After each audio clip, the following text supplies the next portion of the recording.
Vous avez tendance à faire passer les besoins des autres avant les vôtres. Vous savez même toujours ce qui ferait plaisir à ceux qui vous sont chers à tel point que vous devinez leurs envies et que vous anticipez même leurs demandes.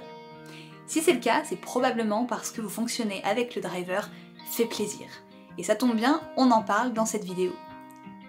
Bonjour à toutes et à tous et bienvenue sur l'Aparté Psy, la chaîne qui vous parle de psychologie.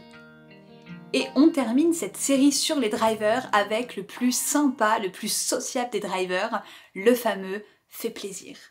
Ah, il est trop sympa ce driver, bah oui, quelqu'un qui fonctionne avec le fait plaisir est toujours là, aux petits soins, capable d'anticiper les demandes des uns et des autres. Bref, je vous spoile pas, mais ça en fait partie en tous les cas.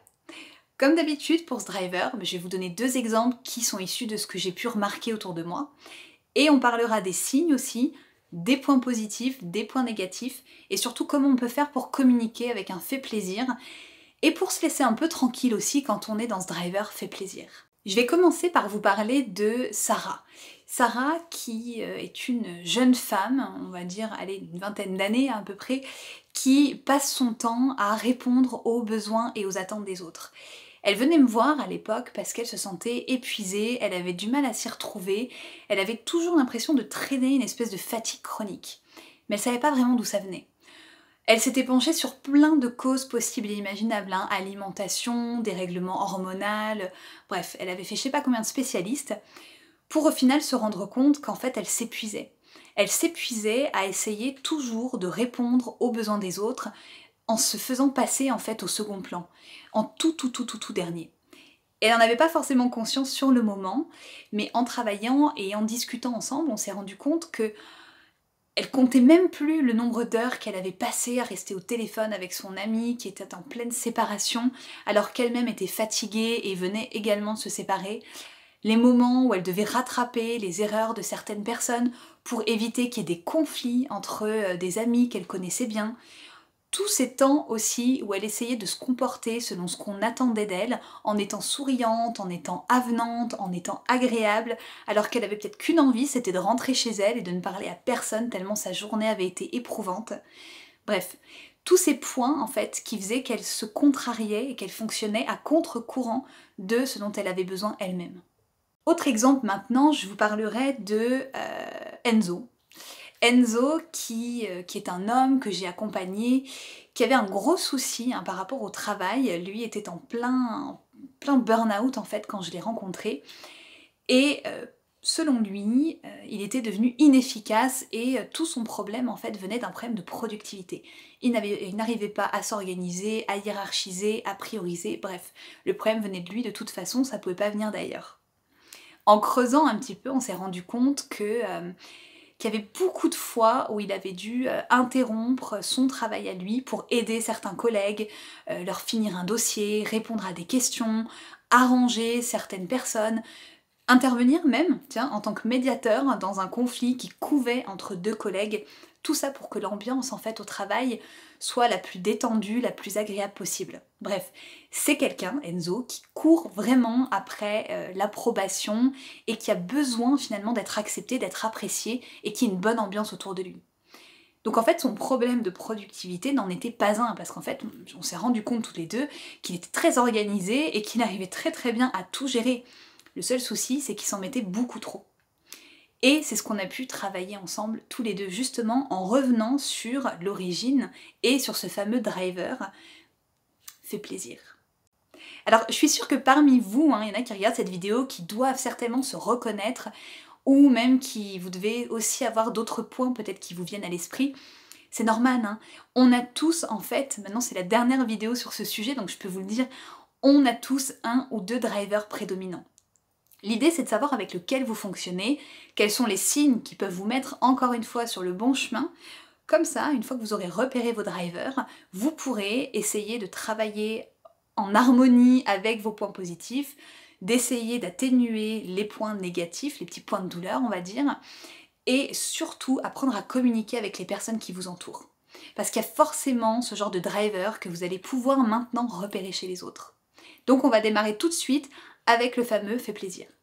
Dans les signes qui ne trompent pas, un fait plaisir est conciliant. C'est quelqu'un de très sociable, qui en général est assez solaire en fait. On aime l'effet plaisir. Pourquoi? Parce que on aime le fait qu'ils se soucient des autres, ils sont très empathiques, toujours à la recherche du compromis, du consensus même, hein. Ils fuient le conflit, donc il y a vraiment quelque chose de fédérateur en fait, hein. Ce sont de très bons médiateurs d'ailleurs, les faits plaisir, parce qu'ils ne supportent pas les zones de tension. Donc ils vont tout faire pour être là pour les autres, quitte à se sacrifier, hein. Souvent on l'entend ça même, hein, dans la façon dont ils parlent d'eux-mêmes, hein. Ils ont tendance à se sacrifier et à vouloir donner le meilleur d'eux-mêmes pour les autres, parce que c'est ça qui compte, c'est ça qui est intéressant, et c'est ça qui fait sens dans la vie pour eux. Quand on pose une question à un fait plaisir, eh bien en général ça loupe pas, vous allez le voir hésiter, peut-être même bafouiller, être anxieux, et en tous les cas en fait essayer de trouver une réponse qui soit un bon compromis pour vous. Donc ce sont des gens qui ne donnent pas de réponse tranchée. Ils vont toujours donner des éléments de réponse, regarder votre réaction. Donc il y a beaucoup de rides, hein, qui se creusent d'ailleurs sur le front d'un fait plaisir, parce qu'il va essayer de cerner un peu le langage corporel de son interlocuteur pour s'adapter. S'il comprend que la réponse qu'il est en train de donner ne convient pas du tout, il est vraiment capable de la changer en cours de route.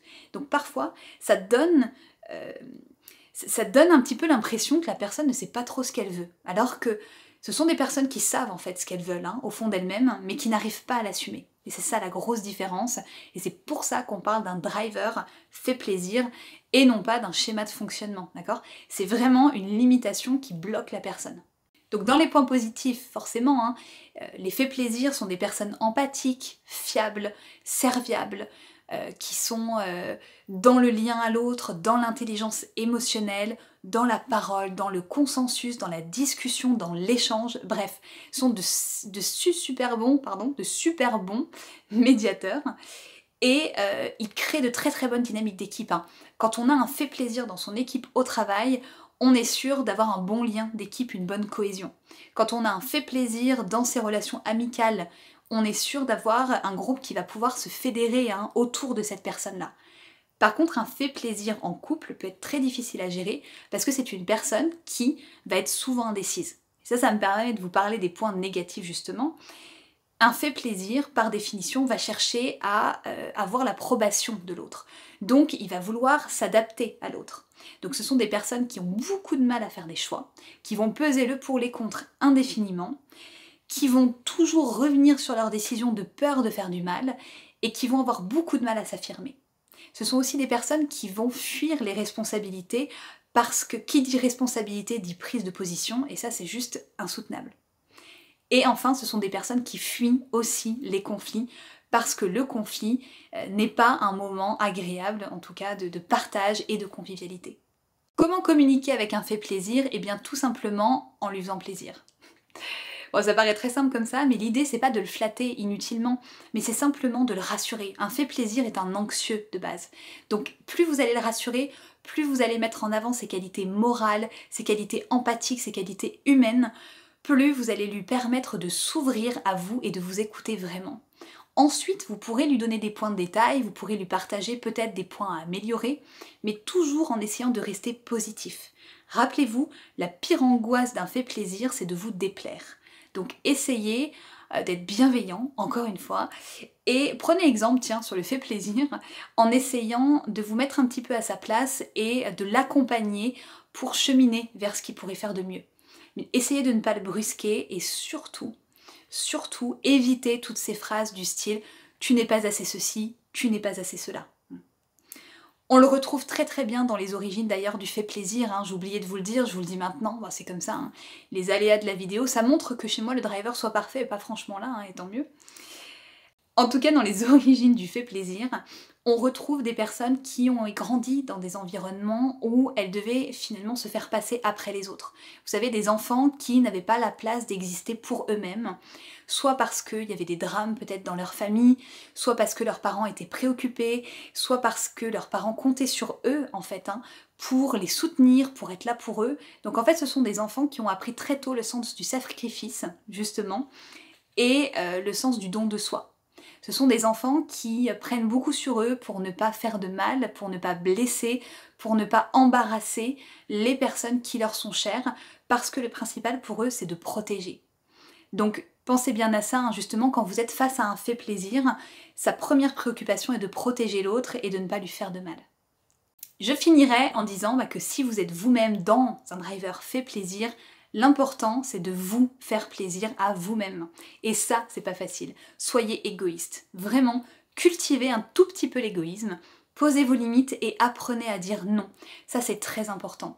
Essayez toujours de vous demander ce qui vous ferait plaisir à vous-même dans telle et telle situation. Je sais que c'est pas facile et je sais que ça vous challengera. Je vous invite aussi à faire un travail sur vous, probablement pour travailler la peur du rejet, de l'abandon. Faites-vous accompagner par un thérapeute, un psychologue, un coach. En tous les cas, prenez soin de cet enfant intérieur qui n'a pas pu être celui qu'il avait envie d'être quand il était petit. J'espère que cette vidéo, encore une fois, vous aura permis d'en apprendre beaucoup plus sur ce driver fait plaisir. C'est la fin de cette série sur les drivers. J'étais très heureuse de pouvoir la partager avec vous parce que je pense que c'est important de comprendre comment on fonctionne pour pouvoir justement être dans de bonnes relations aux autres. Donc je vous invite à travailler sur vous, à réfléchir à ce qu'on s'est dit. Si vous avez des questions, posez-les-moi, je me ferai un plaisir de vous répondre. Et si vous êtes intrigué par la psychologie, souvenez-vous, vous pouvez faire un tour sur mon site que je mets dans la barre d'infos. Et en attendant les prochaines vidéos, rappelez-vous bien que comprendre, c'est être libre.